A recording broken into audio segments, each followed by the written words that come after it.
অনেক তো আন্দোলন করালাম, অনেক গুজব ছড়ালাম, কিন্তু কিছুতেই ইনু সরকারকে নামাতে পারলাম না। হিন্দু মুসলিম দাঙ্গাটাও লাগলো না, এবার মুসলিম মুসলিম দাঙ্গাটা লাগাতে হবে। আমার হুজুর লীগদের দ্বারা এই কাজটা করাতে হবে। তারা আবার টাকা ছাড়া কিছু বুঝে না। এই নাও টাকা, কাজটা ভালো মতো করো।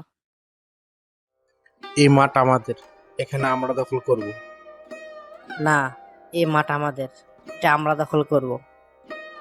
তোমরা সঠিক দল না, আমরা সঠিক দল, তাই এই মাঠ আমাদের।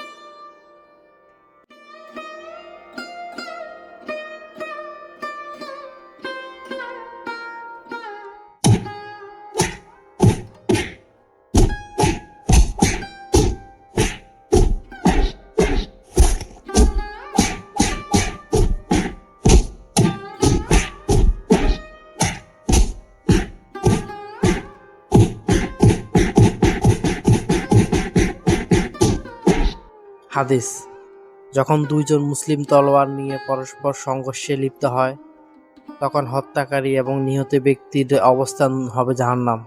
আপনারা দুই গ্রুপে আলেম, আপনারা মারামারি করলে সাধারণ মানুষ তো ইসলামের দিকে আসবে না।